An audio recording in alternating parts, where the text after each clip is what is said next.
Good morning, Brew Daily Show. I'm Neal Fryman. And I'm Toby Howell. Today, your McLovin driver's license isn't going to cut it at airports anymore. What you should know about the Real ID deadline that's coming up fast. Then fashion giant H&M is making digital clones of its models so they can walk a runway in Tokyo while doing a photo shoot in Paris.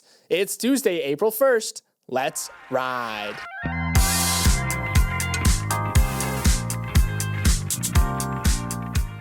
Good morning, everyone. Savor that word, though, because we do have an announcement to make. After more than 500 episodes of bringing you the news bright and early, and more than 500 alarm clocks going off at 4 a.m. on the dot, we dug into the analytics a little bit and found that the majority of you were actually listening to the show in the afternoon. So we're following what the data is telling us, and starting this week, we're going to be shifting to an afternoon schedule. Yeah, we absolutely loved beginning our mornings with you, but we want to meet you all where you're at, which is the afternoon hours. You'll still get the same great energy and news and jokes that you're used to in the morning, but now we'll be bringing it to you at 7 p.m. instead of 7 a.m. Additionally, with that time change in mind, it didn't make sense for us to keep calling ourselves Morning Brew Daily, so to reflect the change, we're going to be rebranding as Afternoon Brew Daily, which I am very excited about.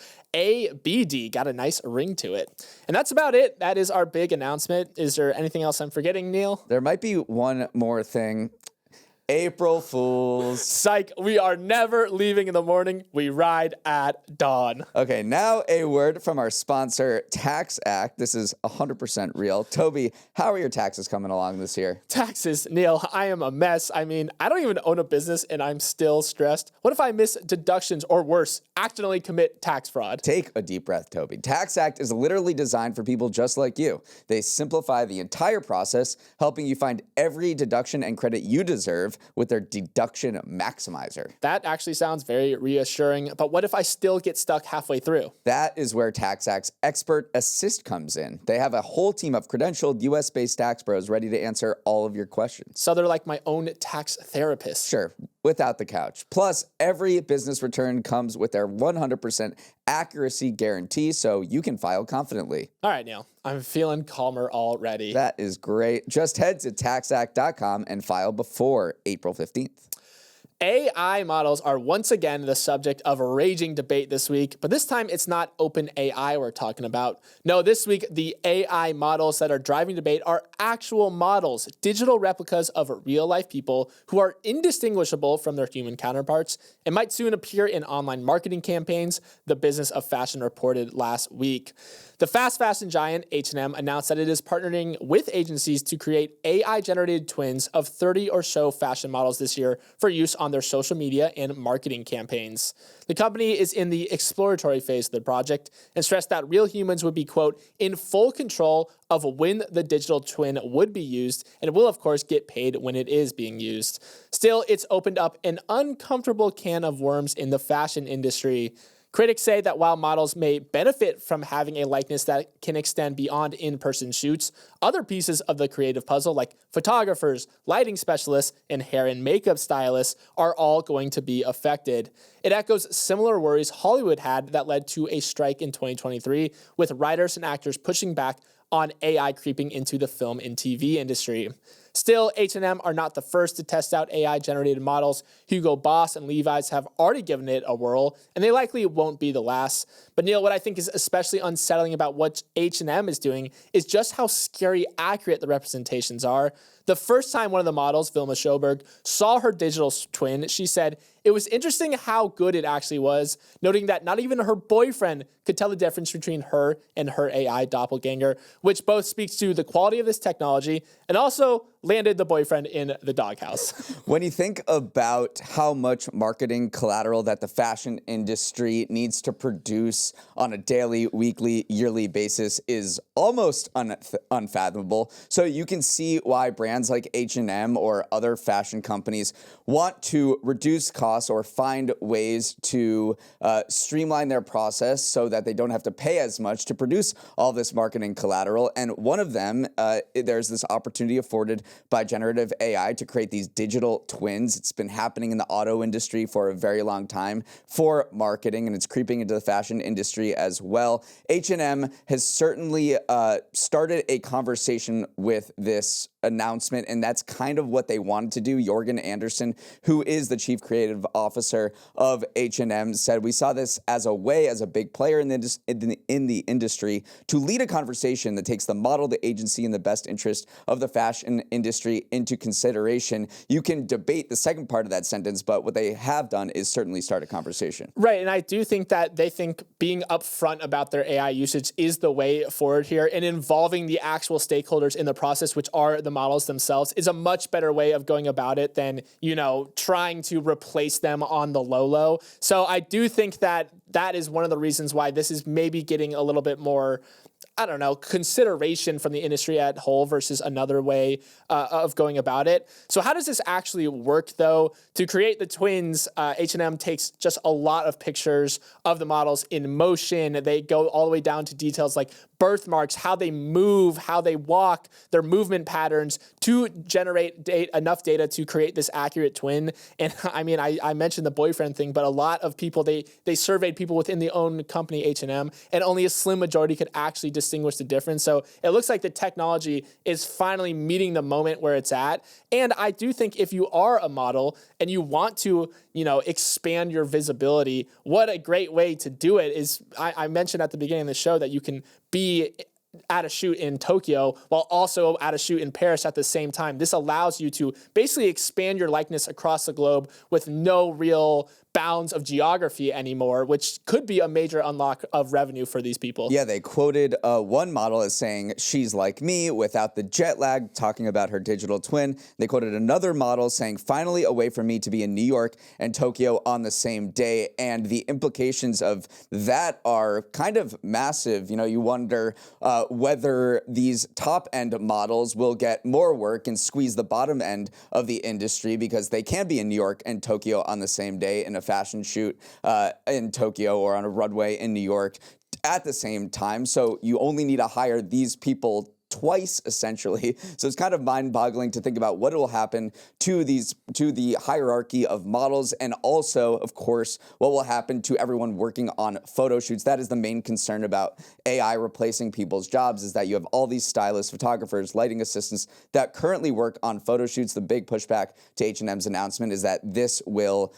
replace their jobs. I do think this is a how far we've come moment as well, because if you go back to 2011, H&M tried to work with AI back then. At that time, the technology was not exactly where it was today. And so they were superimposing the heads of real models onto computer-generated mannequins for a swimwear campaign. That was universally panned, but so there is some parallels and some symmetry here showing just how far the technology has arrived and just how much H&M has been trying to do something like this over the last decades.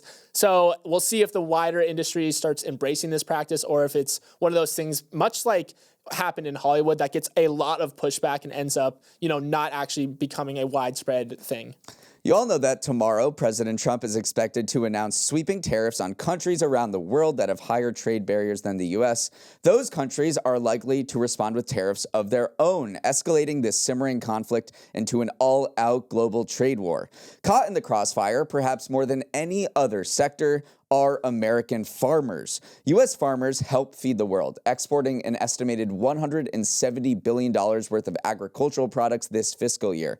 On the flip side, that makes their pork, fruits, veggies, and soybeans prime targets for other countries aiming to strike back against U.S. tariffs. We've already seen this play out with the first round of tariffs last month. After the Trump administration raised tariffs on Chinese imports, China retaliated by putting a 15% tariff on U.S. chicken, wheat, corn, and cotton, and Canada slapped 25% tariffs on processed foods such as wine, sausages, and baked goods. Given that Canada, China, and Mexico are the three biggest foreign buyers of American farm goods, the agricultural industry is at risk of losing market share in those countries due to tariffs. The president has said that domestic demand will make up for those losses in exports, telling farmers they'll benefit by making more product to be sold inside the United States. Still, there is a great deal of apprehension out on the plains. In a Purdue University study, over half of farmers said that trade policy was their most important issue over the next 5 years. Yeah, farmers are contending with a lot of challenges right now. One of the issues is that USDA and aid funding is in limbo right now, with the new administration coming in and pausing a lot of that aid. And also, you have the tariffs that are being lobbed at their main trading partners, China, Canada, and Mexico. And then also deportations are impacting a already tight agricultural labor market. So it's kind of one hit after the other for this farmer block.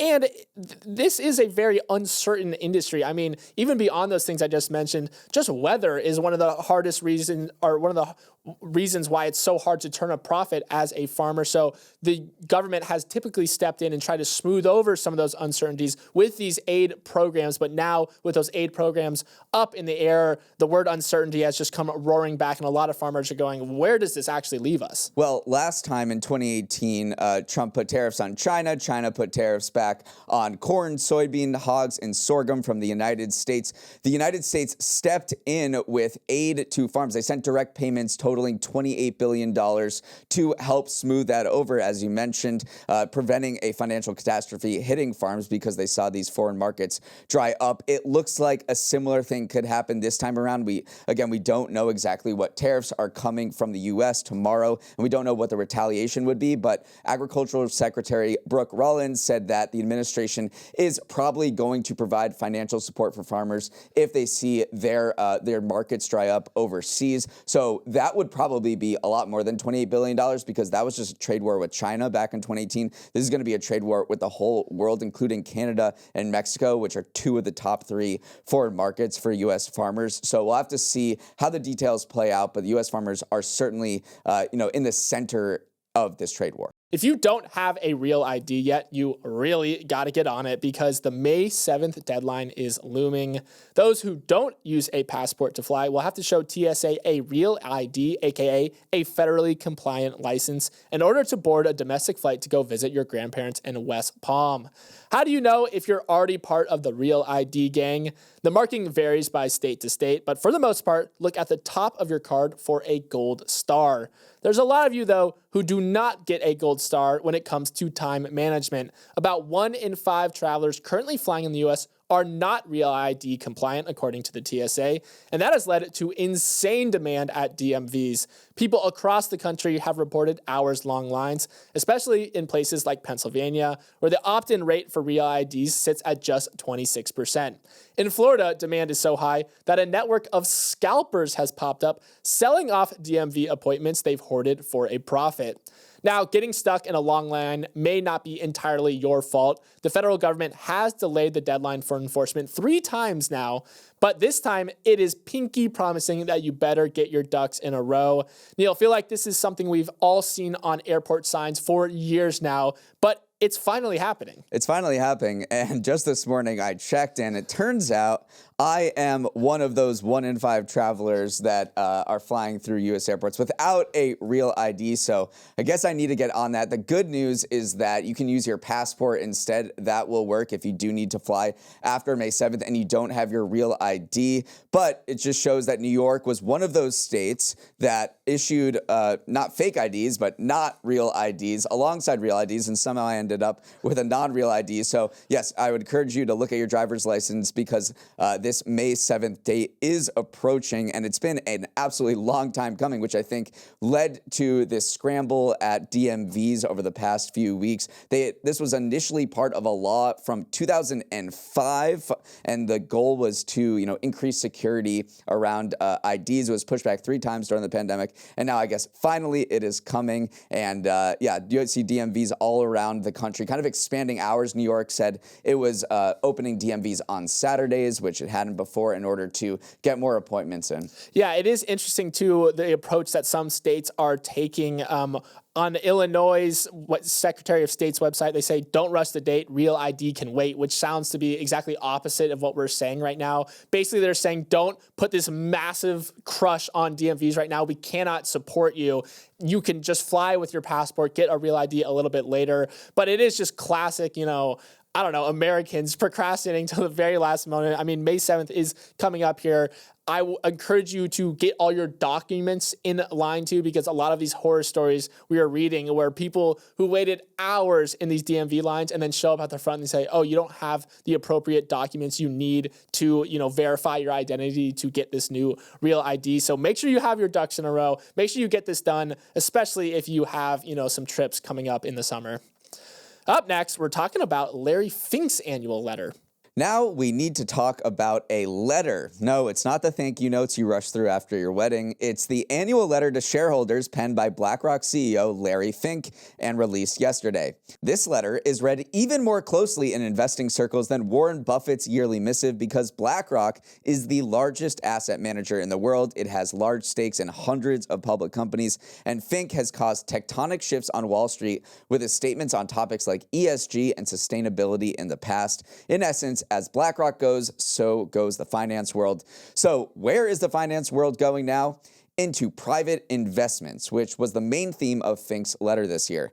Fink said he wants regular Americans to have more access to private investments such as real estate, infrastructure, private loans that are currently only available to institutional investors such as pension firms and insurance companies. In his call to democratize private investing, Fink wrote, assets that will define the future, data centers, ports, power grids, the world's fastest growing private companies aren't available to most investors. They're in private markets locked behind high walls with gates that open only for the wealthiest or largest market participants. Fink aims to throw open those gates and let us plebes start feasting on private investments that are currently blocked off.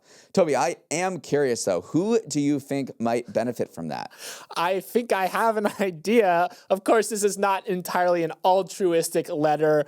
Over the past 14 months, BlackRock has been shelling out a lot of money to buy these private asset classes, just shelled out $12.5 billion to buy global infrastructure partners, and it's in the process of completing another $12 billion acquisition of a private credit firm. And then also kind of the coup de grace of all this is that they are buying, they bought this new data provider called Preqin that actually aims to make private valuations less opaque for investors because it's very easy to come to a valuation of a public company, just shares outstanding times share price. But private investments don't have shares outstanding, so it's much harder to, assign a valuation to something like a port or something like that rather than an actual S&P 500 company. So this is all part of this grand vision to lower those walls. And yeah, maybe it is something that will benefit normal everyday investors, but obviously Fink acknowledged the fact that yes, this stands to benefit BlackRock as well. Right, he said, you may assume that I'm talking my book, and he's like, yeah, you're kind of right.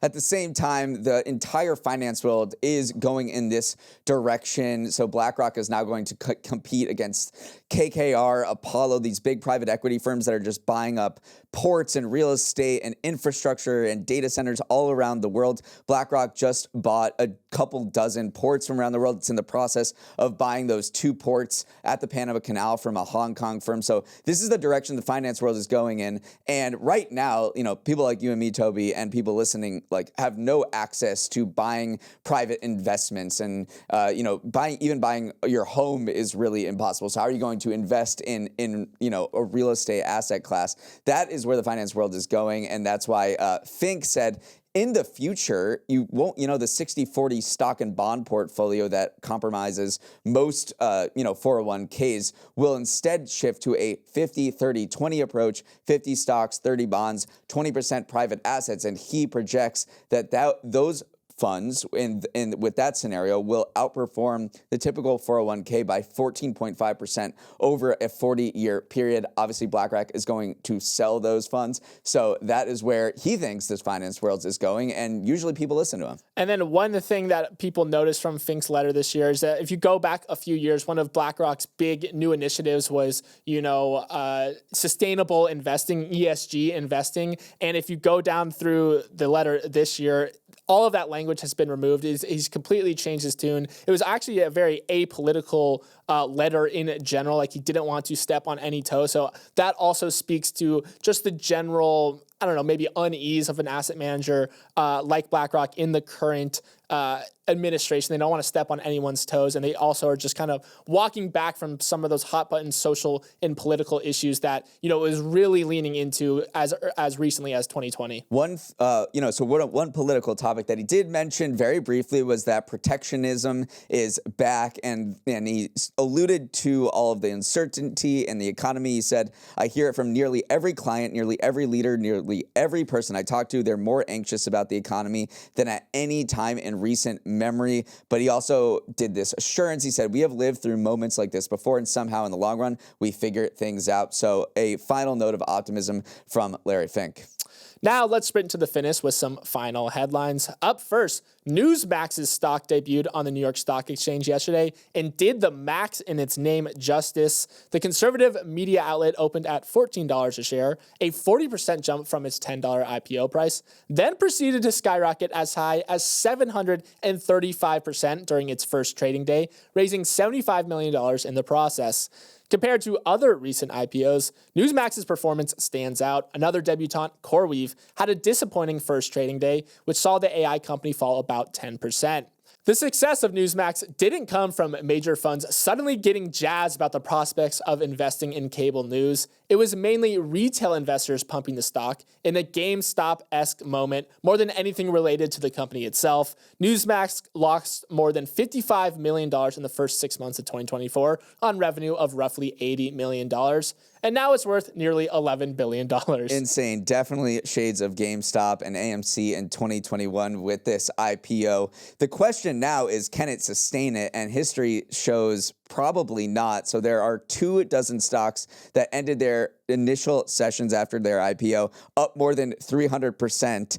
And they've been losers in the long run. Shares of the average company in that basket are down 85% from their IPO price. So when the Reddit hordes kind of move on to the next shiny thing and they get bored with Newsmax, they get bored with GameStop, and they see something else, then we'll see what happens to Newsmax, because you're right, it is loss-making, but it has sort of held its own as a cable news channel. It is firmly number 4 behind Fox News, MSNBC, and CNN, and it turned its founder, Chris Ruddy, into a billionaire, so he's got that going for him.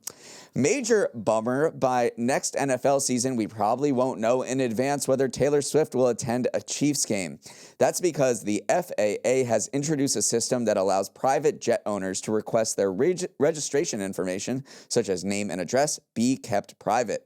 The change, which is part of the FAA Reauthorization Act of 2024, could deal a potentially fatal blow to the cottage industry of private jet trackers who had kept us all informed about where Musk, Zuckerberg, Bezos, Swift, and Kim Kardashian were flying via publicly available data from the FAA.